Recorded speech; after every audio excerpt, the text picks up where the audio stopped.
One, এটা হচ্ছে shape one.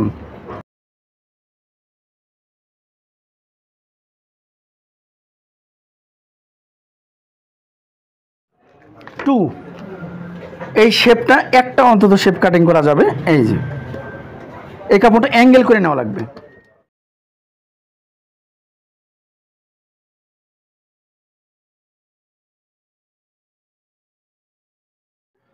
Indian cutting blouse cutting করতে গেলে প্রথমে কি করা লাগবে, আমাকে এরকম দুইটা ফর্মা কাটতে হবে। কাটিং শেপের জন্য এরকম দুইটা ফর্মা কাটতে হবে। আগে ফর্মাটা কাটিং করে নেওয়া লাগবে। এখন ফর্মাটা আমি কীভাবে কাটিং করব, কারণ এই ফর্মাটা হচ্ছে মেন ব্লাউজের, ইন্ডিয়ান কাটিং ব্লাউজের এই ফর্মাটাই হচ্ছে মেন। তা আমি যে মাপটা বললাম সেই মাপে আমি এই ফর্মাটা কাটিং করব। প্রথমে আমি ফর্মাটা কাটিং করে নিচ্ছি। এটা হার্ড কাগজ নিছি, আপনারা যে কোনো কাগজ নিতে পারেন, পাতলা কাগজ নিতে পারেন।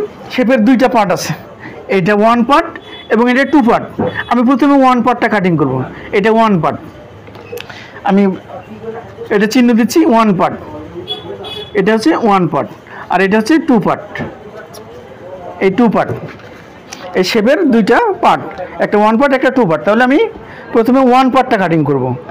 তাহলে ওয়ান পার্টটা কাটিং করতে গেলে আমাকে কি করা লাগবে, আমি প্রথমে একটা মার্ক দিলাম। মার্ক দেওয়ার পর আমি যে মাপে কাটিংটা করব, আমি সেই মাপে অনুযায়ী 38 থেকে 42-43 বডি পর্যন্ত এই শেপে ব্লাউজ সেলাই করা যাবে। তাহলে আমি প্রথমে কি করব, এখানে আমি একটা চিহ্ন দিলাম, এখান থেকে 7.25, এই যে 7.25 ইঞ্চি আমি আর একটা মার্ক দিলাম। মার্ক দেওয়ার পর আমাকে লম্বালম্বি একটা মার্জিন দিয়ে নেওয়া লাগবে। এই যে আমি একটা মার্জিন দিয়ে নিলাম। তো এখান থেকে 3 ইঞ্চি, এখান থেকে 3 ইঞ্চি উপরে আমি আরেকটা মার্জিন দেব। 3 ইঞ্চি উপরে আরেকটা মার্ক দিলাম। 3 ইঞ্চি উপরে আরেকটা মার্ক দেওয়ার পরে এই মাঝামাঝি থেকে এখানে 4 ইঞ্চি, এই 4 ইঞ্চি উপরে আমি আরেকটা মার্ক দিলাম। 4 ইঞ্চি উপরে আমি আরেকটা মার্ক দিলাম এখান থেকে এই সোজা। এবং এই মার্ক থেকে আমাকে এই মার্ক থেকে এইখানে নেওয়া লাগবে যে 8.25, এটা সোজা 8.25 আমি আরেকটা এই যে মার্ক দিলাম। মার্ক দেওয়ার পরে আমি এই মার্ক এবং এই মার্কে আমি একটা মার্জিন দিয়ে নেব। এই যে আমাকে দুটো মার্জিন হলো, তাহলে আমি আরেকটা মার্জিন দেবো এইখান থেকে এইটা।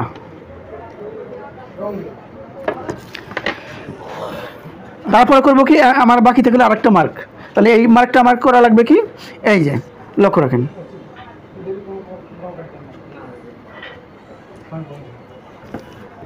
আমি এটা হচ্ছে আমার ওয়ান পার্ট। এই যে আমি যে আগে ওয়ান পার্টটা কাটিয়ে নিয়েছি, এটা এই যে আমার সেই ওয়ান পার্ট। তাহলে আমার ওয়ান পার্টটা হয়ে গেল।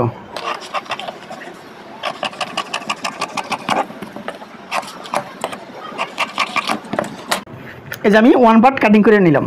এখন আমাকে টু পার্ট কাটিং করতে হবে। টু পার্ট কাটিং করতে আমাকে কি করা লাগবে, এটা হচ্ছে টু পার্ট, এটা হচ্ছে টু পার্ট।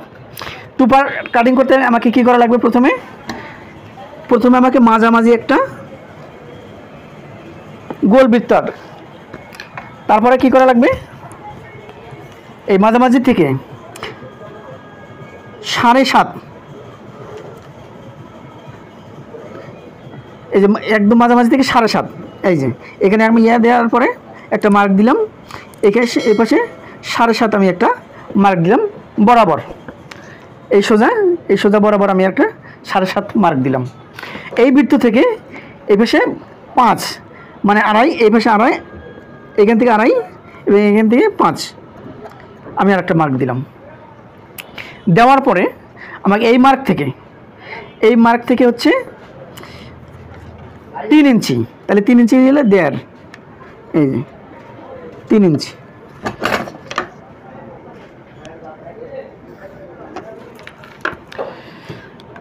আমি একটা বৃত্ত দিলাম। দেওয়ার পরে এই মার্জিনটা দেওয়ার পরে আমাকে কি করা লাগবে প্রথমে, তারপরে এই যে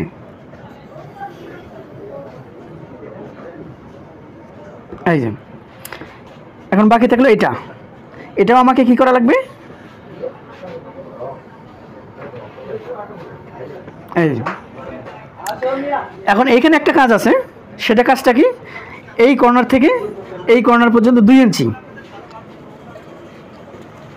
এই যে 2 ইঞ্চি নিলাম, আমি মার্ক দিলাম। মার্ক দেওয়ার পরে আমাকে এখানে হালকা একটা শেপ দিতে হবে। এই যে আমি হালকা একটা শেপ দিলাম। এখন আমি 2 পার্টটা কাটিয়ে নিচ্ছি।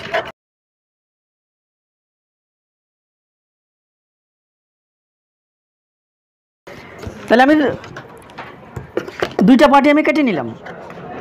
2 এই শেপটা একটা অন্তত শেপ কাটিং করা যাবে। এই যে এই কাপড়টা অ্যাঙ্গেল করে নেওয়া লাগবে।